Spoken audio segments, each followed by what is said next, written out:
Have you noticed that getting out of bed in the morning feels a little harder than it used to? Maybe bending down to pick something up takes more effort, or climbing stairs leaves you feeling winded. If this sounds familiar, I want you to know something important. You're not alone, and more importantly, it's not too late to change things. Here's a fact that might surprise you. Research shows that over half of all adults over 60 experience some form of mobility decline. That means simple, everyday movements, reaching for something on a shelf, turning to look behind you, or even just standing from a seated position, become more challenging with each passing year. But here's the good news that I'm excited to share with you today. Just 5 simple movements, practiced daily for less than 10 minutes, can help you maintain your independence, reduce stiffness, and keep you moving with confidence at any age.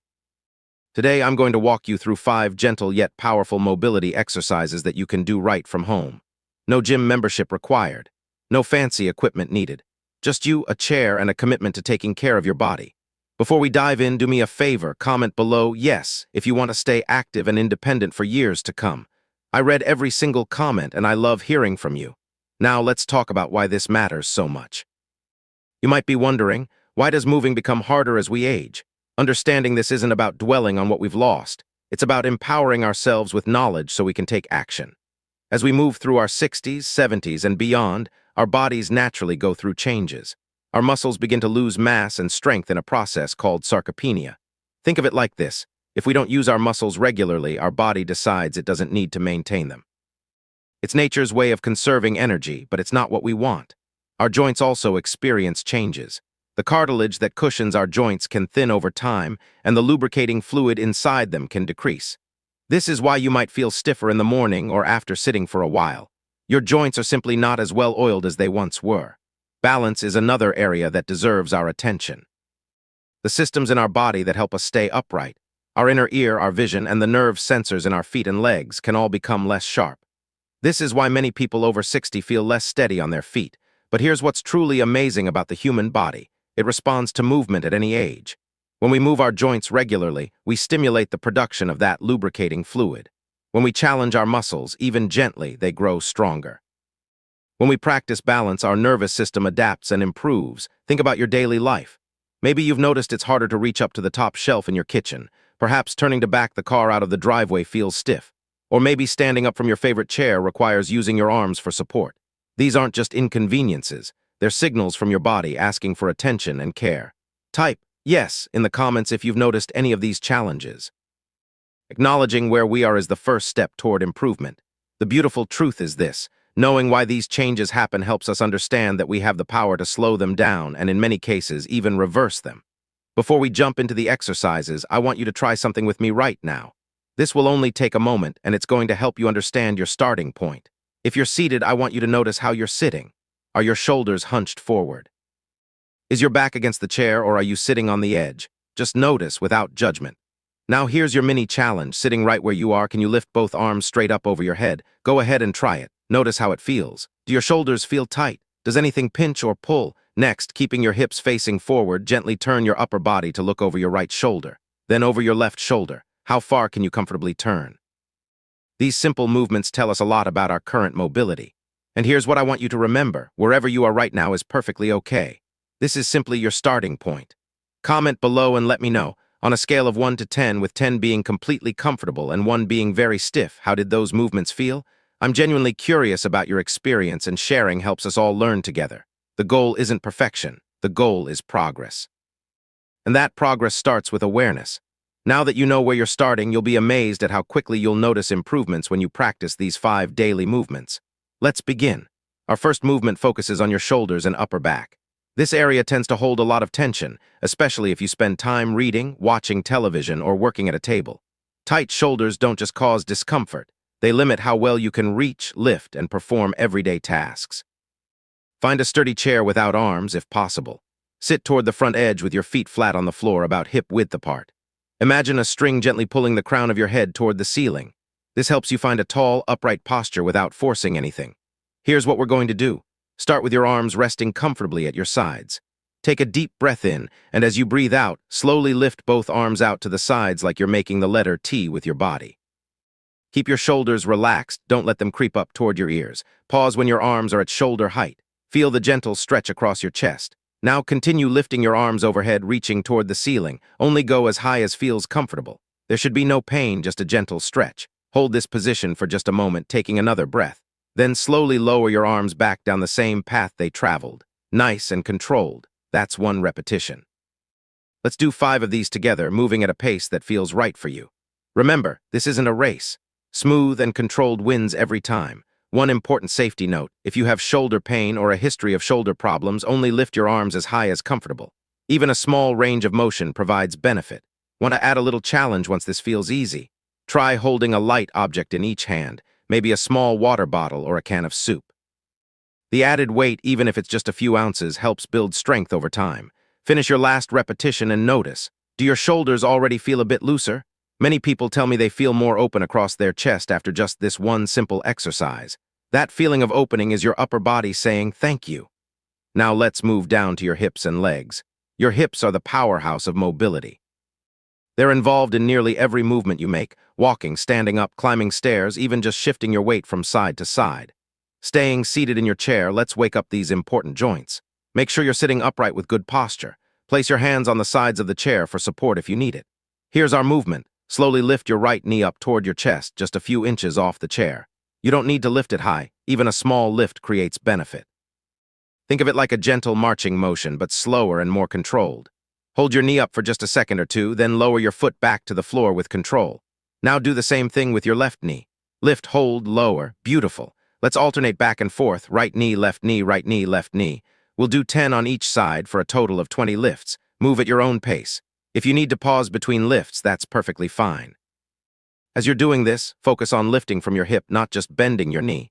Imagine your hip joint is like a well-oiled hinge, smoothly bringing your thigh up.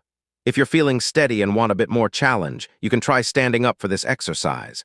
Hold onto the back of a sturdy chair for balance.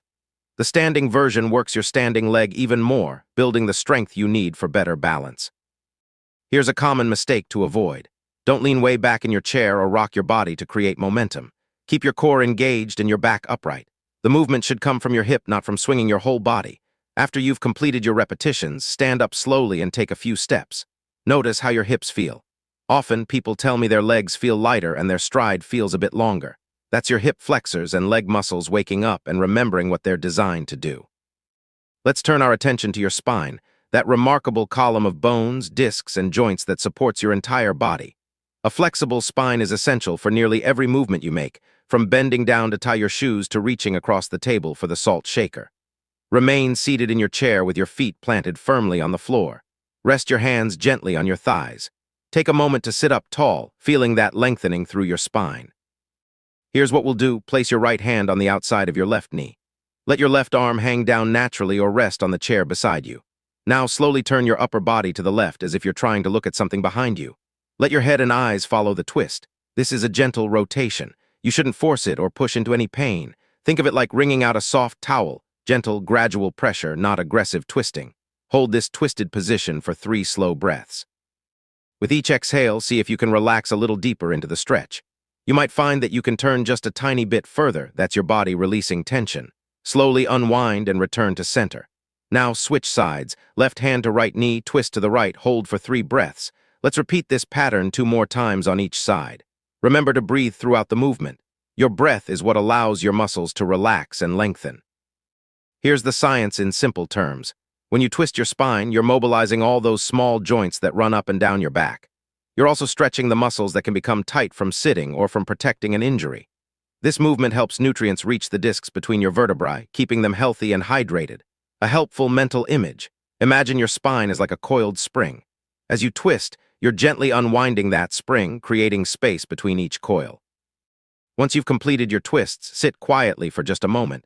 Notice if your back feels taller, looser, or more relaxed. A more flexible spine means easier movement in every direction. It means bending down becomes less daunting. It means looking over your shoulder in the car feels natural again. That's the gift you're giving yourself with this simple twist. Balance is something many of us take for granted, until we notice it's not as sharp as it once was. Here's encouraging news. Balance is a skill, and like any skill, it can be practiced and improved at any age. For this exercise, we're going to stand up. Before you do, make sure you have something sturdy nearby for support: the back of your chair, a countertop, or a wall. Safety always comes first. Stand beside your support with your feet about hip-width apart. Place one hand lightly on your support surface. The goal is to use it for balance if you need it, but try to use it as little as possible.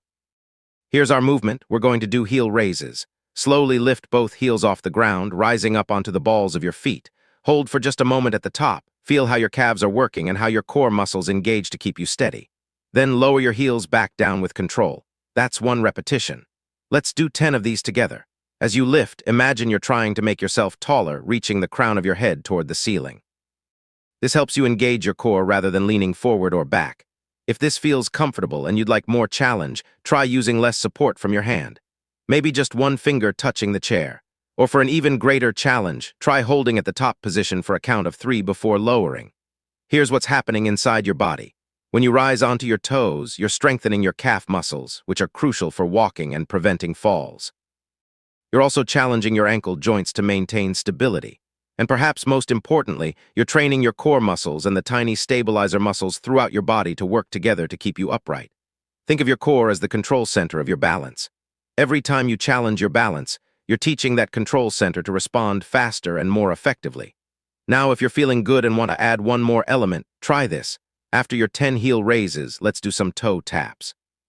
Keep your right foot planted and gently tap your left toes out in front of you, then return them to center. Just a small tap, maybe 6 inches from center. Do this 10 times, then switch feet. This toe tap exercise is wonderful for building the hip and leg strength you need for walking steadily and with confidence. When you're finished, stand still for a moment and notice how your feet feel connected to the ground beneath you. That connection is stronger now than it was just a few minutes ago. We've worked on shoulders, hips, spine, and balance individually. Now it's time to bring it all together in a gentle flowing sequence that connects everything we've practiced. This is where the magic really happens, when we move our body as an integrated whole. You can do this seated or standing, depending on what feels right for you today. I'll guide you through the seated version, and if you're standing, simply adapt as needed. Sit tall in your chair. Let's begin by taking 3 deep breaths together. In through your nose, filling your lungs completely. Out through your mouth, releasing any tension you're holding. Now slowly reach both arms forward at shoulder height as if you're reaching for something just out of reach.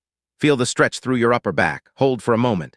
Keeping your arms extended, open them wide to the sides, squeezing your shoulder blades together gently. Feel the opening across your chest. This is the opposite of the hunched posture many of us fall into throughout the day. Bring your arms back to center, then slowly raise them overhead. Reach up toward the ceiling, feeling a gentle stretch through your sides. Lower your arms down to rest on your thighs.